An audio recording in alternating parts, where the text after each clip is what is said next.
मोनसे दुखुनांथाव खौरां हा सिंनि दैनि जान्थाया गोथौसिनाव रानलांनो हमदों। दिनैनि दिनाव हा सिंनि दैनि जान्थाया गोथौसिनाव रानलांनायनि जाउनाव मोगा-मोगि जानांदोंब्ला बोसोरनै बोसोरथामसोनि उननि समाव ओनसोलाव दैनि आंखाला गिख्रंथाव जाहैगोन नामा? दै रानलांनायनि जाउनाव जिब-जुनारफोरजों लोगोसे थागिबि सुबुंफोरा गोबां दुखु-दाहाजों भुगिनांदों। नंगौ, दै रानलांनायनि जाउनाव बर' आइजोफोराबो लोंनो, दुगैनो, सि सुनो आरो बायदि बायदि हाबायाव नांगौ जादोंमोनब्लाबो दै मोनैलाय दुखु खस्थ'जों भुगिनांदों। माब्लाबा अखा हादै आजावनानै, माब्लाबा गोजान जायगानिफ्राय दै रोगानानै सोलिनो गोनां जादों। चिरां जिल्लानि सिङाव थानाय 10 नं निसिमानि मालिबिथा लालाय आरो आमथेखा ओनसोलनि 1 नं हाथिमरा, 2 नं हाथिमरा आरो चौधुरीपारा गामिनि रायजो राजाफ्रा बेनिखायनो बेफोरबायदि थासारिजों मोगा-मोगि जानांनायनि जाउनाव सोलिफु सरखारनिसिम हेफाजाब मोननो खावलायहरदों गामिनि आफादगिरि सिमियन नार्जारि आरो गामिनि गावबुरा बेन्जामिन नार्जारिया।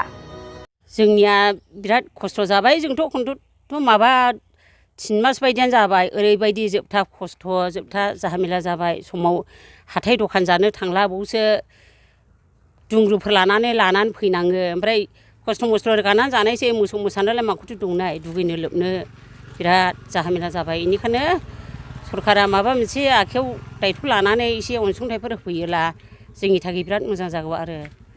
सिगांफोरलाय रानलाबो बांद्राय इदिद्राय जायाखै। देग्लायनि सनाव माबोरै जाखो? दा 3 मास जाजेनखाबाय। ओमफ्राय आरो बिनि उनावथ' मा जालांबावगोन, दाबो रानगासिनोसो दं दैयानो। JJMनि दै जगायथाय दंमोन दा नोंथांनियाव? मा?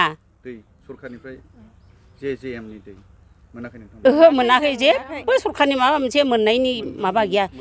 जायखिजाया मोनदों, दैयानो फैया, जेबो फैया। सिं सिं पाइप फबनाया सोरनिबा फैयो, सोरनिबा फैया। जोंनियाथ' दासिम थरसेबो गैया। खाथियाव दैखरबो गैया। जि जाहामेला जाखाबाय। जोंनिया दैखरगुरि, हाथिमारा दैखरगुरि होननानै बुङो। दैखरगुरिया दाबो नालाय, आमथिखा दैखरगुरि, जोंनिया खैलामैला हाथिमारा दैखरगुरि आरो जोंनिया। हाथिमारा दैखरगुरि। मा? माबायदि खस्थ' भुगिनानै दं दा? दा जोबथा खस्थ' मोननानै दं। दाबो बोराया दखान जानो थांनायाव फिसौ लायनो स्कुलाव लांदों। ओमफ्राय स्कुलाव लांनानै दा दुंब्रु लांफाखाबाय। दा दहाय थिब मोनसे लाबोबाय, आरो दा थिब मोनसे लायबावबायसै। दा बेबो मानसिसो जागोन, ओंखाम संजागोन ना मोसौनोसो होगोन, ना अमानोसो आदार होगोन, ना मानसि दुगैगोन। जेरैबो जि जारला जाबाय। बेनिखायनो एसे अननानैहाय मोजाङैहाय दैनि थाखाय माबा मोनसे दायथ' सिदानथ'फोर लाफैयोला मोजां जागौ आरो। बेनोसै आंनि बुंनांगौआ। जोङो लिंहरनानै जोङो बेखौनो फोरमायथिनो लुबैदों दि जों बहुद खस्थ'आव गोग्लैनानै दङ। जोंनि दैखरफ्रा दिनै रानलांजोब्बाय। ओमफ्राय मोसौ मोसा, बोरमा, दाउ अमाफोरनि थाखाय जों फिसिनो बहुद गोब्राब जानानै थाबाय। मानसि लोंनोबो माने बहुद खस्थ' जानानै दं। जायफोरहा माने गारि घरा दंजायो, बिथांमोना गाव गावनि गारिजों, ट्रेक्टरफोरजों द्रामाव रोगानानै बाहायगासिनो दङ। दा साहा गंसेल' जोंनाव बरिं दं। बिथाङा बेक्ति पकेटनि थाखा फैसा खरसा खालामनानै बे निकलास नार्जारिया गावगा थाखा गारनानै बरिं दोनना लादों, सलार बरिं। दा बिथाङा बे गामिखौहाय जानो थाखाय अनुमति होदों आरो।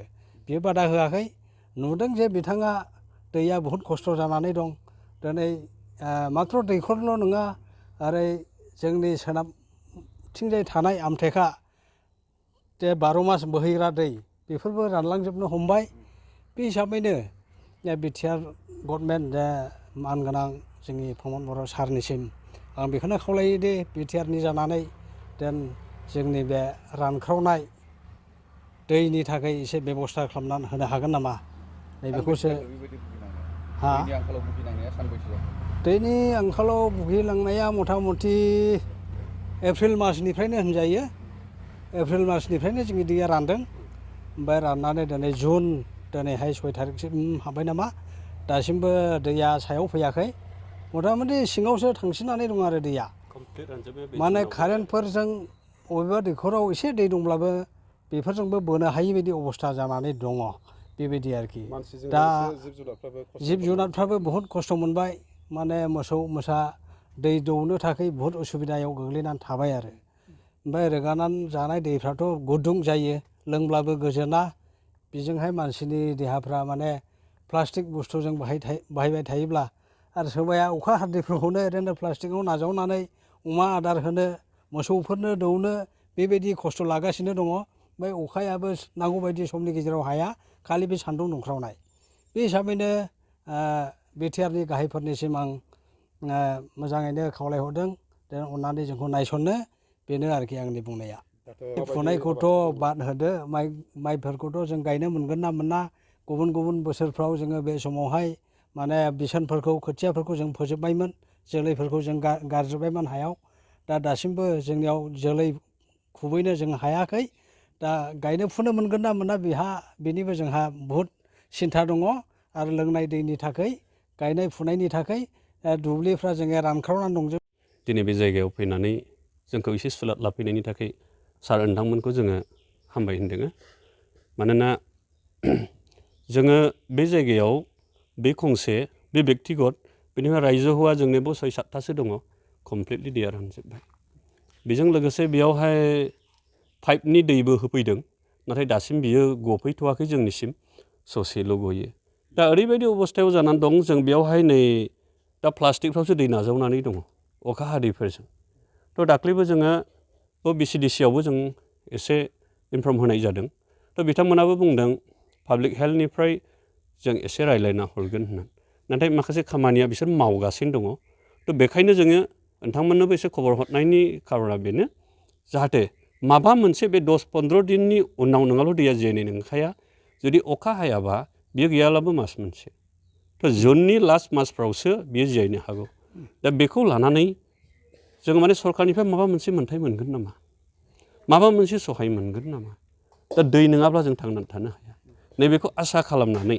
नोंथांमोननि दारैहाय जाहाथे माबा मोनसे सुबिदा मोनो जों बेखौ आसा खालामो ओरैनो नै बियो जाहैबाय 40 फुट बैयो 45-50नि खाथियाव दङ बेनिफ्राय हरैथिंजायनाबो बेबायदिनो आगोलनि बोसोराव बेबायदि जायाखैमोन आगोलनि बोसोराव 2-3 बोसोरनि सिगां एसे जादोंब्लाबो नैबे दैखरा बैहाय खंसे दंबावो माब्लाबो बियो रानफेराखैमोन बे फार्स्ट टाइम बेजों लोगोसे 1 नं हाथिमारानिबो बियो कमप्लिटलि रानजोब्बाय मन्दिर साखाथियाव दङमोन बियो रानजोब्बाय चौधुरीपारा बर्डारावहाय मोनसे दैखर गोथौ दङ बेयावनिबो कमप्लिटलि रानजोब्बाय 2 नम्बर हाथिमारा बेयावबो कमप्लिटलि रानजोब्बाय दा ओरैबायदि आंखालाव जाना दं मालाबाबो बिदि जाफेराखैमोन बे फार्स्ट टाइम मा जाहोननि थाखाय नैबे नोंथांमोननि ओनसोलावहाय बेबायदि दैखरनि दै राननाय ओमफ्राय दैमानि दै राननाया जादों होननानै नोंथाङा सानो आं बेखौ सानदों दैमानि दै राननाया फ्राय देग्लाय अखा बोसोराबो खम बेनिफ्राय बिखेखै दंफां लाइफाङा खाथियाव गैलिया थ' दंफां लाइफां गैयैनि जाहोनावबो आरो गोबां दंफांफ्रा जों जोबस्रांलांजोब्बाय बेफोरनि दारैबो जानो हागौ आरो बेजों लोगोसे अखायानो हाखायासै थ' जों नायोब्ला नुनो हायो हाजो सेरफ्राव जेब्ला थायो दंफां लाइफां थानायनि थाखाय अखाया थाब गोग्लैयो दा जोंनि ओनसोलफोराव अखा गैयैनि थाखायबो बेबायदि जाबाय नामा जों बेखौ सिन्था खालामदों गामिजों लोगोसे मा गामिया मथामथि दै राननायनि आंखालाव भुगिनानै दं जोंनि दै राननायनि आंखाला जाहैबाय 1 नं हाथिमारा 2 नं हाथिमारा दैखरगुरि चौधुरीपारा बेनिफ्रायथ' ओरैहाय बुंनो थाङोब्ला बागमारा साइडजोंबो रानजोबगासिनो दङ दा नैबे ओनसोलखिनियाथ' कमप्लिटलि ओरै सेरफांगुरि बेबो रानजोब्बाय ओरैबायदि अबस्था गाज्रि जानानै दङ दा बेखौ जों नोंथांमोननि दारै बड'लेण्डनि दैदेनगिरिफोरखौबो जों खावलायो गोजोनथाव खौरां नोंथांमोननि थाखाय लानानै फैदों MRM मेम'रियेल हस्पिटालाव गोबां बेमार फाहामथाय होनायनि खाबु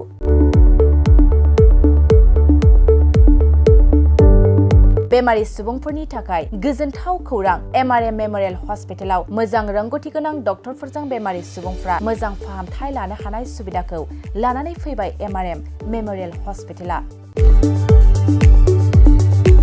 क'क्राझार सहरनि पुलिस पइन्ट आरो अमश्री हटेलनि साखाथियाव थानाय बयजोंबो मिथिसार जानाय MRM मेम'रियेल हस्पिटाला गोबां फेसिलिटिस खाबुफोर फोसावदों MRM मेम'रियेल हस्पिटालनि फेसिलिटिफ्रानो जाबाय critical care medicine emergency medicine paediatrician pathologist general medicine diabetologist OBS and gynae cardiology general surgeon neurosurgery advance laparoscopic ENT surgery department ophthalmologist surgical gastroenterologist neuropsychiatry onco surgery department department dermatologist orthopaedics residential medical officer inter facility unit physiotherapy radiologist histopathological department urologist emergency department CT scan X-ray pathology department vaccinator department आरो MRM memorial हस्पिटालाव 24 घन्टा जेब्लाबो खुलाय थागोन लांलाय लाबोलायनि एम्बुलेन्सनि सुबिदायाबो 24 घन्टा थागोन गोबां मिथिनो थाखाय नैबे 9854 081 948 936 550 2048 जानबुं नाम्बाराव फन खालामनानै नोंथाङा मिथिनानै लानो हागोन।